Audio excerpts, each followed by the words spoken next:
سلام به دوستان شب زنده دار. رفیق شبای بیخوابیتون برگشته. یه داستان ترسناک آوردیم خاص خودتون. من علیرضام، اینجا ماورا ایرانیه. اگه آماده اید بریم داستانو بشنویم. اسمم میناست، اهل بوشهرم، اما چند سالی میشه که توی یکی از شهرهای کوچیک اطراف اهواز زندگی میکنم. سال 97 بعد از جدایی از شوهرم برای فرار از حرف مردم و نگاه سنگین فامیل کار پیدا کردم توی درمانگاه کوچیک شبانه روزی توی شهر رامشیر. تخصصم پرستاری بود، اما گاهی توی درمانگاه کارهای منشیگری هم میکردم. حقوقش خوب نبود، ولی یه اتاق ته راهروی درمانگاه بود که بهم دادن و منم همونجا میخوابیدم و میموندم. یه شب سرد زمستونی حدودای ساعت 1 شب یه زن جوون با صورت خونالود و لباس پاره اومد توی درمانگاه. کسی همراهش نبود، همش نفس میزد و موهاش به هم ریخته بود. یه چادر مشکی نصف نیمه هم روی دوشش بود. تا دیدمش فهمیدم یا فرار کرده یا بدجوری کتک خورده. بردمش توی اتاق تزریقات، سرم براش زدم، خونای صورتشو پاک کردم. بعد آروم آروم شروع کرد به حرف زدن. صداش میلرزید. گفت اسمش راهله است، فقط گفت از یه خونه ای فرار کرده. ازش آدرس خواستم، چیزی بهم نگفت. بعد آروم گفت خانم منو فروختن، منو بردن یه خونه ای که بوی مرگ میداد، اونم به اسم سیغه، ولی بیشتر شبیه زندون بود. فقط ازم نپرس دلیلشو که چرا این کارو میکنی، نکن و فلان و بیسار.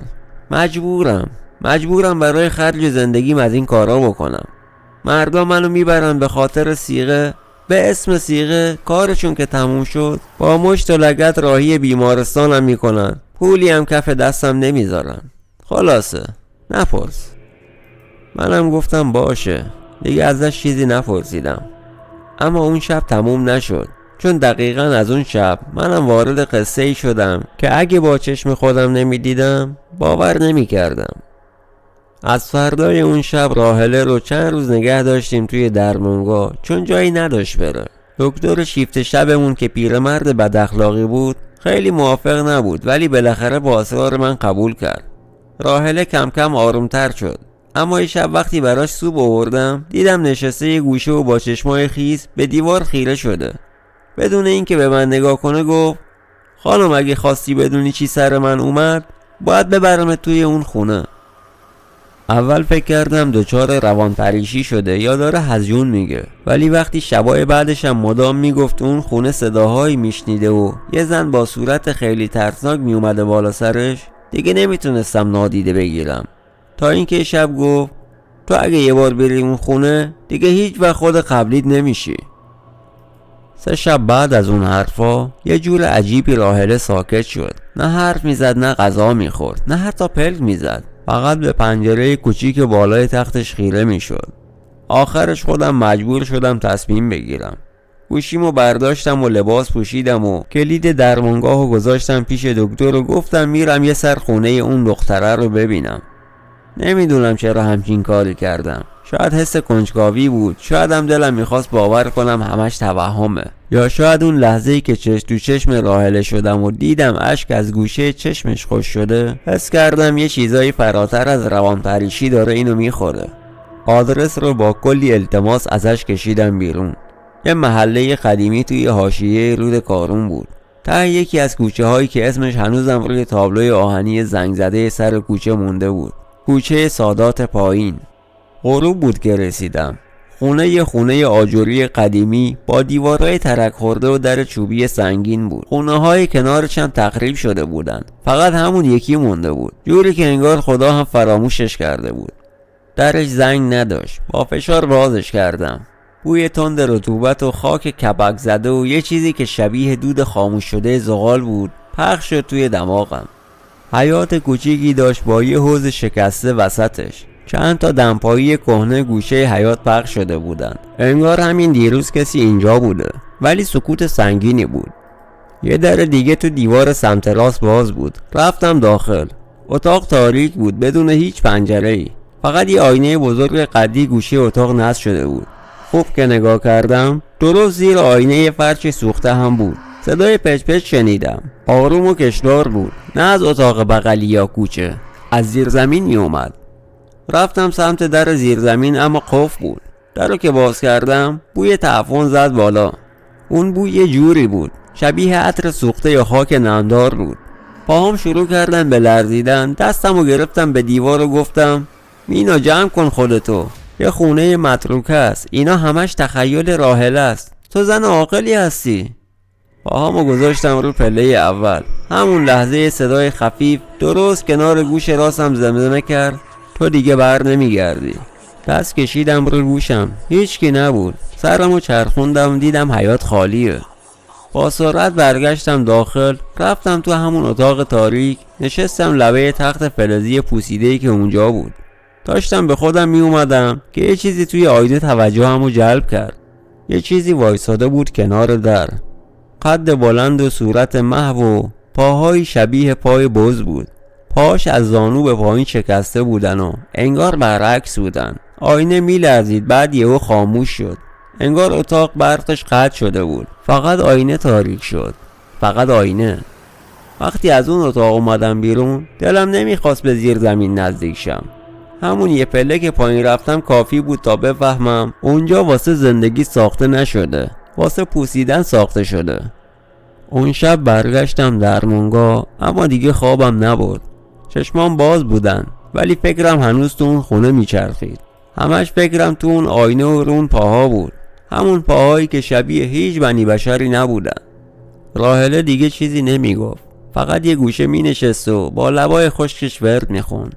لبخند نمیزد، نگاه هم نمیکرد. تا اینکه یه شب وسط شیفتم اومد پشت پیشخوان وایساد و گفت مینا خانم اگه دلت خواست ببینی چی دیدم امشب با من بیا، ولی فقط ببین و دخالت نکن.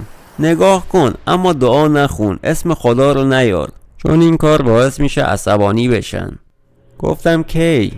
گفت 3:30، وقتی اذون صبح نزدیک میشه. دقیقا نزدیک اذون صبح باید بریم. اون موقع هنوز آسمون آبی نیست ولی سیاه خالص هم نیست. اون لحظه زمان ما نیست، زمان اوناست.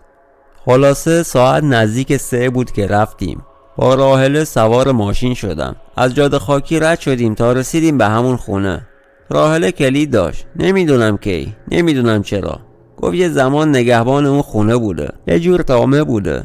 زنهایی مثل اون رو میبردن اونجا و بعد دیگه هیچ کدوم بر نمیگشتن. اگه هم بر میگشتن دیگه خودشون نبودن. خلاصه در رو که باز کرد یه صدای ناله خفه اومد، انگار زنی پشت دیوار باشه. همچین صدایی بود. گفتم راحله صدای چیه؟ گفت صدای زنیه که اونجا به دنیا اومد ولی هیچ وقت اجازه پیدا نکرد دنیا رو ببینه. رفتیم سمت زیر زمین. چراغ قوه کوچیکم کم نور شده بود. نورش که افتاد روی پله ها دیدم انگار چیزی روشون خراش افتاده بود، شبیه ناخن. ناخن‌هایی که تق تق کشیده شده باشن روی سنگ. زیر زمین تاریک بود اما بوی خون، بوی چرک، بوی فاسد شده تن آدمیزاد هنوز اون زیر زنده بود. یه در آهنی ته زیر زمین بود. راحله دست برد داخل لباسش و یک کلید قدیمی در آورد. درشو که باز کرد یه راهرو طولانی بود، دقیقاً مثل سلولهای زندون بود. هر اتاق یه در چوبی پوسیده داشت. توی هر کدوم فقط یه تشک نازک و یه آینه بود. راحله وایساد و به یکی از اتاقها اشاره کرد. گفت من اینجا بودم. شبایی که یکی از ما میمرد آینه تار میشد، بعد یکی دیگه رو میآوردن و تازه شروع میشد. صدای چرخیدن چیزی تو آینه همون اتاق پیچید. راحله جلو نرفت، فقط گفت اومد، دیر رسیدیم. آینه بخار گرفت، بعد یه سایه توش ظاهر شد. یه زن با صورت سوخته و پوست پاره پاره و چشمای سفید خالص که هیچ سیاهی توی چشماش نبود. چادرش هم آویزون بود تا نوک پا، ولی پا نداشت. انگار از زانو به پایین خالی بود. همش تو آینه قدم میزد ولی هیچ کس توی اتاق نبود، فقط تو آینه بود. اما صدای پاش قشنگ می اومد، درست مثل اینکه یه آدم داره توی اتاق راه میره. قدماش صدای تق تق داشتن. اما وقتی از جلوی آینه رد شد یهو پشت سر راحله ظاهر شد. اون لحظه همه چی منجمد شد. صدا قطع شد، حتی صدای نفس کشیدن من. راحله زیر لب گفت اگه نگاه کردی عقب نرو، هرگز پشت سرتو نگاه نکن. اونا دنبال کسی هن که برگرده، چون برگشتن یعنی شک و شک یعنی دعوت. من ایستاده بودم ولی اشک بی اختیار ازم سرازیر شد. زن چادری یهو تو آینه ایستاد، مستقیم زل زد بهم. لباشو تکون داد ولی صدایی نبود، فقط تصویر بود. لبخونی که کردم گفت نوبت تو هم میرسه. همون لحظه جفتمون جیغ میزدیم و فقط فرار کردیم. نمیدونم چطور رسیدم دم در اون خونه. از ترس داشتم سکته میکردم، اما راهله انگار براش عادی بود. یعنی منظورم اینه که انگار کمتر ترسیده بود. اون شب بعد از برگشتن از زیر زمین من دیگه هیچ وقت اون آدمی که بودم نشدم. 3 روز تمام حتی یه لحظه هم نخوابیدم. چشمام سرخ شده بود ولی نمیتونستم پلک بزنم. تو آینه اتاق درمونگاه هر بار صورتمو میدیدم یه چیزی کم بود، یه چیزی که نمیفهمیدم اسمش چیه. انگار بخشی از خودم همونجا توی اون زیرزمین جا مونده بود، دقیقاً توی اون سلولای نمور پیش همون زنای بدون اسم. راهله هم بعد اون شب دیگه با من حرف نزد، فقط نشسته بود روی تخت و همون ورد همیشگیش هم زیر لبش، اما این بار با صدای خیلی آرومتر میخوند. گاهی حس میکردم حتی خودش هم نیست، یه چیز دیگه جای اون نشسته. اما یه چیزی هنوز واسم حل نشده بود، چیزی که ذهنمو جویده بود. اون آینه ها. همه اتاقای زیرزمینی آینه داشتن، همشون. و همون آینه بود که سایه ها توش راه میرفتن، ناله میکردن، یا بهتر بگم توش زندونی بودن. شب آخر تصمیم گرفتم برگردم، البته این بار تنها. پنجشنبه شب بود، ساعت 2:30. رفتم به همون خونه، در رو باز کردم و با پا هلش دادم. صدای جیرجیرش مثل فریاد کشیده‌ای پخش شد تو کوچه خالی. حیات همونطور بود، همون دمپایی ها، همون حوض شکسته و همون سکوت لعنتی توش برقرار بود. زیرزمین تاریکتر از قبل بود، اما این بار با خودم یه فانوس آورده بودم، نه چراغ قوه، یه فانوس نفتی آورده بودم. نمیخواستم چیزی داشته باشم که بشه قطعش کرد یا برقش تموم بشه. رسیدم به همون در آهنی و فشارش دادم. این بار خودش باز شد، بدون اینکه کلید بذارم بهش یا بخوام قفلش رو باز کنم. داخل سلولا بوی شدید خون خوش شده پخش شده بود.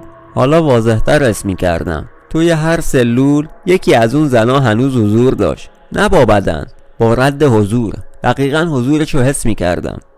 رفتم تا آخرین اتاق، دقیقاً در همون دری که قبلاً بسته بود. تا رسیدم در باز شد. تو اون اتاق به جای یه آینه 3 تا آینه بود. رفتم وسط اتاق، دیدم یه دفتر چرمی سیاه باز شده روی زمین افتاده. نزدیکش شدم. دفتر پر از اسم بود، اسم زنها. هر اسم با یه تاریخ نوشته شده بود. بعد روی اسمای خط قرمز کشیده بود روش.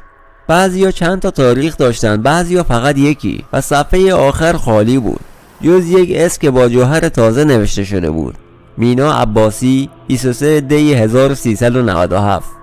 داشتم سکته می کردم، قلبم داشت از جاش در می اومد. اون اسم من بود، تاریخشم دقیقاً مال امشب بود. تا خواستم دفتر رو ببندم، صدای پای پشت سرم پیچید، همون صدای تق تق آشنا. چرخیدم، فراموش کرده بودم راهله چی گفته بود. اگه برگشتی یعنی دعوتش کردی. زن چادری با همون صورت سوخته دقیقاً پشت سرم بود. توی آینه نبود، واقعاً اونجا بود، فقط زل زده بود بهم. لباش تکون خورد. این بار شنیدم: نوبتت رسید ولی تو فرق داری. ناخودآگاه گفتم چرا؟ گفت تو دیدی ولی با ما نموندی. ما فقط اونایی رو میخوایم که سکوت کنن، اما تو نوشتی. همون لحظه دفتر خود به خود آتیش گرفت. آتیشش سبز بود و بوی گوگرد میداد. آینه ها شروع کردن به لرزیدن. زن چادری عقب کشید و محو شد، انگار از همون آتیش فرار کرد. نمیدونم، شاید آتیش هم خودش ایجاد کرده بود. همون لحظه منم دویدم بیرون، فقط دویدم بدون برگشتن و بدون توقف تا درمونگاه. فقط دویدم یه نفس. تا رسیدم درمونگاه دیدم راهله رو نیست. نمیدونم کی، فقط رفته بود، هیچ اثری هم ازش نبود. هیچ پرونده و هیچ اسمی تو مدارک ما ثبت نشده بود، انگار هیچ وقت اونجا نبوده. خونه صیغه‌ای چند هفته بعد تخریب شد. یه آتش سوزی بی دلیل که فقط توی اخبار محلی گفتن منشأش معلوم نیست. ولی من هنوز شبا صدای تق تق پا میشنوم. هر بار از جلوی آینه رد میشم یه لحظه فکر میکنم یه نفر پشت سرم وایساده، و گاهی، فقط گاهی، اسمم از ذهنم میپره. از طریق اینستا با یه آخوندی آشنا شدم و ازش حرز امام جواد گرفتم. گفت به اسم خودت مینویسمش. 2 میلیونم ازم پول گرفت، ولی چه فایده؟ هیچ اثری برام نداشت. کاش تو چیزی که بهم ربط نداشت هیچ وقت دخالت نمی کردم. کاش دخالت کردم و الان اسیر شدم. خب دوستان، اینم از ویدیوی امشب. اگه از ویدیو خوشتون اومد لطفا لایکش کنین و با سابسکرایب کردن کانال از ما حمایت کنین. تا ویدیوی بعدی شما رو به خدای بزرگ میسپارم.